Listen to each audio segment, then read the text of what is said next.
नमस्कार, मेरा नाम डॉक्टर धनेश भारद्वाज है। आज हम बात करेंगे सडन कार्डियक डेथ के बारे में। किस कारण से जो नॉर्मली जैसे हम देखते हैं कुछ मरीज जैसे खेल रहे होते हैं उस टाइम पे कोलैप्स कर जाते हैं, वो चलते चलते कई बार गिर जाते हैं, बैठे बैठे कई बार गिर जाते हैं। तो क्या ऐसे कारण होते हैं जिसकी वजह से सडन कार्डियक डेथ हो सकती है? नॉर्मली आम धारणा होती है कि जो हार्ट अटैक ही एक सबसे बड़ा कारण है जिसकी वजह से जो है सडन कार्डियक डेथ होती है। ऐसा नहीं है। सडन कार्डियक डेथ के कारण और भी होते हैं। उसमें मुख्य कारण डेफिनेटली हार्ट अटैक ही है, जिसमें कि हम लोग कोरोनरी आर्टरी डिसीज़ को बोलते हैं या फिर एक्यूट कोरोनरी सिंड्रोम या माइक्रोन इन्फार्क्शन हम उसको मेडिकल लैंग्वेज में बोलते हैं, वो होता है।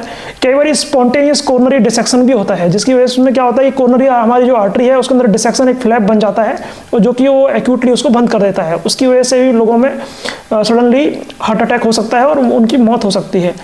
कुछ मरीजों के पंपिंग कैपेसिटी जो होती है पुराने किसी डैमेज की वजह से या अटैक की वजह से पंपिंग कैपेसिटी 35%, 30% या 25% रह जाती है।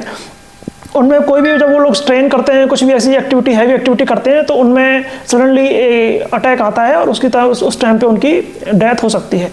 कुछ मरीजों में वाल्व की प्रॉब्लम होती है, जिसमें वाल्व में मेनली आउटिक स्टेनोसिस होती है। हमारा आउटिक वाल्व अगर सीवियरली स्टेनोज है और उसका वाल्व का जो एरिया है वो बहुत कम रह जाता है, उसमें भी अगर वो मरीज थोड़ा भी एक्सरसाइज करते हैं उसकी वजह से उनकी मौत हो सकती है। और एक बीमारी होती है माइट्रल वाल्व प्रोलैप्स। अगर वो वाल्व उनका माइट्रल वाल्व काफ़ी प्रोलैप्स है और वो सीवियर एक्सरसाइज उस टाइम पे करते हैं तो उसमें भी सडन कार्डियक डेथ के चांसेस मिलते हैं। उसके अलावा कार्डियोमायोपैथीज होती हैं, जो हार्ट की जो मसल होती है उसका इन्फ्लेमेशन होता है, वो कई बार उसमें मेनली कई बार अल्कोहल की वजह से वो हो सकता है।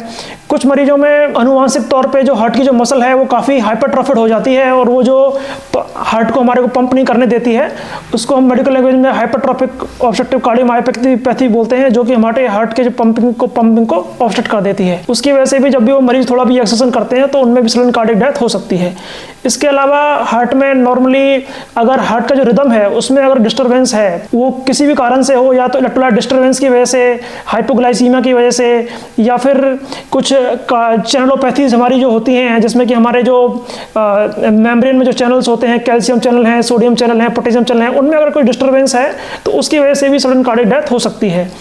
उसके अलावा कई बार हम लोग देखते हैं कि जो नस फेफड़ों में खून लेके जाती है, पल्मोनरी आर्टरी उसको बोला जाता है, तो उसमें कई बार एक सडनली क्लॉट आ जाता है, उसको हम लोग मेडिकल लैंग्वेज में पल्मोनरी एम्बोलिज्म बोलते हैं। अगर वो मैसिव पल्मोनरी एम्बोलिज्म है, जैसे कि वो पूरा ही रास्ता अगर उसको बंद हो जाता है आर्टरी का, जो कि फेफड़े खून लेके जा रही है, तो उसकी वजह से भी लोगों में अटैक आ सकता है सडनली और उनकी डेथ हो सकती है। उसके अलावा कुछ मरीजों में सडनली अगर मान लो स्ट्रोक हो जाए, सेरिब्रल एक्सीडेंट अगर हम जिसको बोलते हैं, और जो दिमाग की जो नस है उसमें सडनली अगर ब्लॉक हो जाए तो उसकी वजह से भी उनमें डेथ हो सकती है। कुछ कारणों में देखा गया है कि कुछ लोग ड्रग ओवरडोज की वजह से उनमें डेथ होती है। कुछ लोग इंटेंशनली या फिर नॉन इंटेंशनली ड्रग की ओवरडोज ले लेते हैं, किसी भी ड्रग की मेडिसिन की, तो उसकी वजह से उनमें डेथ हो सकती है। तो ये और भी मुख्य कारण है जिसकी वजह से लोगों में सडन कार्डियक डेथ हो सकती है। ये मैंने आपको एक ब्रीफ में आपको जिस्ट में बताया है कि जिस तरह से और क्या क्या कारण हो सकते हैं जिसकी वजह से सडन कार्डियक डेथ हो सकती है। ये सारे कारण हैं, तो इनका भी आप ध्यान रखिए। Thank you.